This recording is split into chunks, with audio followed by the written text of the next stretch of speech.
بسم اللہ الرحمن الرحیم۔ السلام علیکم ناظرین، آپ دیکھ رہے ہیں ہمارا یوٹیوب چینل اور میں ہوں آپ کا ہوسٹ محمد وقاص۔ ناظرین، آج مریم نواز شریف صاحبہ نے پنجاب کے وزیر اعلیٰ ہونے کا حلف اٹھا لیا ہے اور پاکستان کی تاریخ میں پہلی خاتون وزیر اعلیٰ کا جو ہے سنگ میل بھی عبور کیا ہے۔ ناظرین، تاریخ بڑی بے رحم چیز ہے۔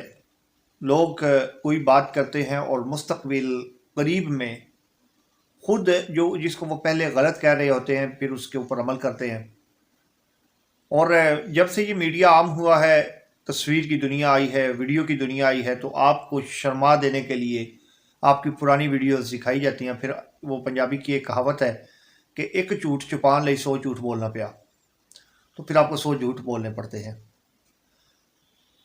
میں آج اس موضوع کے اوپر بات نہیں کرنا چاہ رہا تھا، لیکن مجھے ایک واقعہ یاد آ گیا کہ جب محترمہ بینظیر بھٹو صاحبہ وزیر اعظم پاکستان بنی تو یہ وہی پاکستان مسلم لیگ ہے، انہوں نے یہ فتوے دیے تھے کہ عورت کی جو سرداری ہے وہ حرام ہے اسلام میں۔ باقاعدہ یہ حدیث موجود ہے کہ آپ صلی اللہ علیہ وسلم کے پاس کوئی لوگ آئے، انہوں نے پیغام دیا کہ فلاں قبیلہ جو ہے ان کی سردار عورت ہے، تو آپ صلی اللہ علیہ وسلم نے اس کے اوپر لعنت فرمائی اور فرمایا کہ وہ قومیں تباہ ہو جائیں گی جن کی سرداری عورتوں کے ہاتھ میں دے دی جائے گی۔ تو یہ وہ فتویٰ تھا جو اس وقت پاکستان مسلم لیگ نواز اس نے خوب اس کو بیچا تھا۔ آج وہی تھوکا میاں نواز شریف صاحب نے چاٹا ہے اور اپنی بیٹی کو اس اقتدار کی سیٹ کے اوپر بٹھایا ہے۔ یہ الگ بحث ہے کہ آج انہوں نے بڑی پازیٹیو تقریر کی، بڑے پازیٹیو باڈی لینگویج میں وہ نظر آئیں، اور انہوں نے یہ بھی کہا کہ میں نے مخالفین کو جو ہے وہ میں معاف کرتی ہوں، ان کو پوری طرح سے ساتھ لے کے چلنے کی کوشش کروں گی، میں سب کی وزیر اعلیٰ ہوں۔ ساری باتیں انہوں نے کی، لیکن میرا مدعا یہ ہے کہ آج آپ جو بات کہہ رہے ہیں یہ نہ ہو کہ کل کو آپ کے گلے پڑ جائے۔ آپ صلی اللہ علیہ وسلم نے فرمایا کہ تم مجھے اپنی زبان کی ضمانت دے دو، میں تمہیں محمد صلی اللہ علیہ وسلم جنت کی ضمانت دیتا ہوں۔ کوئی بھی لفظ بولنے سے پہلے، کسی اپنے مخالف کے بارے میں کوئی رائے دینے سے پہلے انسان کو یہ سوچ لینا چاہیے کہ یہ نہ ہو کہ کل کو یہی کام مجھے کرنا پڑ جائے، پھر میرے پاس جواب نہیں ہوگا۔ اور رہ گئی بات، آج کل جو پی ٹی آئی کے لوگ اس بات کو بڑا پھیلا رہے ہیں کہ جناب یہ عورت کی حکمرانی حرام ہے، تو سر بالکل عورت کی حکمرانی بھی حرام ہے، لیکن ڈی چوک میں عورتوں کو نچوانا بھی حرام ہے۔ یہ نہ کریں آپ کے میٹھا میٹھا جو ہے وہ ہپ ہپ کڑوا کڑوا تھو تھو، آپ انہوں نے بات کی ہے تو وہ یہ اگر وہ حرام ہے نا، تو آپ کا ڈی چوک میں عورتوں کو نچوانا بھی جو ہے وہ بھی حرام تھا۔ لیکن کیونکہ ہمارے ہاں ایک چیز چلتی ہے کہ یار جو بات ہمارے فیور میں ہے، آپ غلط کام بھی کر رہے ہو تو ٹھیک ہے، آپ کی پارٹی کسی کے اوپر ظلم بھی کر رہی ہے تو ٹھیک ہے، آپ کسی کا حق مار رہے ہو تو ٹھیک ہے، آپ کا رشتہ دار کسی کے ساتھ زیادتی کر رہا ہے تو ٹھیک ہے، لیکن اگر وہی کام کوئی مخالف یا کوئی دوسری پارٹی کوئی یا دوسری برادری کا بندہ کرتا ہے تو ہم کہتے ہیں کہ نہیں جی نہیں، یہ بڑا ظلم ہو گیا ہے۔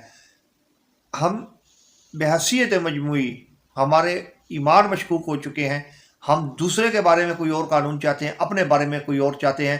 میرا بالکل ہی اس بات کے پہ اعتراض نہ ہوتا کہ اگر میاں صاحب نے محترمہ بینظیر بھٹو کے بارے میں کوئی بات نہ کی ہوتی، اور خاص کر یہ بھی بات میں آپ لوگ بخوبی جانتے ہیں کہ میرا پیپلز پارٹی سے بھی کوئی تعلق نہیں ہے، لیکن حق بات کہنی چاہیے اور حق بات کے اوپر پیرا بھی دینا چاہیے۔ یہ نہیں ہوتا کہ کل آپ نے ایک بات کی تھی، آپ اس کو اگر ریبٹل کرتے ہیں، اس سے ہٹ رہے ہیں، تو آپ معذرت کر لیں کہ یار جو میں نے کل بات کی تھی وہ غلط تھی، آج جو کہہ رہا ہوں وہ ٹھیک ہے، مجھے غلط فہمی ہوئی۔ اتنا گریس تو آپ کے اندر ہونا چاہیے، اتنا ظرف تو آپ کے اندر ہونا چاہیے۔ اور دوسری بات، یہ جتنی حلف ہو رہے ہیں، میں حیران ہوتا ہوں کہ ان میں سے کوئی بھی شخص جیتا ہوا نہیں ہے، اور وہ پھر قرآن کے اوپر یہ بات ہاتھ رکھ کے کہتا ہے کہ آپ نے یہ منصب میرے اوپر سونپا ہے اور میں اس کے اہل نہیں تھا، اور میں جناب آپ کے لیے دودھ اور شہد کی نہریں بہاؤں گا۔ اور خدا کے بندو، قرآن کو گواہ بنا رہے ہو کہ ہم نے ایک غلط طریقے سے جیت کے عوام کی ہم خدمت کا جذبہ بھی رکھتے ہیں، وہ ہمیں پہلے سے پتہ ہے آپ نے کچھ نہیں کرنا، لیکن کم از کم اپنے خلاف قرآن کی گواہی تو نہ لے کے جاؤ۔ کوئی پتہ نہیں اس جو حلف آپ لے رہے ہو اس کے فوراً بعد آپ کی ڈیتھ ہو جائے، کیا منہ دکھاؤ گے؟ وہ تھوڑی سی غیرت کا مظاہرہ کریں، ملی غیرت کی ہمیں ضرورت ہے۔ پورے پاکستان کے اندر غیرت کی ایسی تیسی پھری ہوئی ہے، لیکن کوشش کریں ایک دوسرے کو برداشت کریں اور حق کے ساتھ کھڑے ہونے کی اللہ تعالی ہمیں توفیق دے۔ باقی نون لیگ کے لوگوں کو مبارکباد، اور ڈی این اے کی بنیاد پہ آپ کو وزیر اعلیٰ ملی ہے۔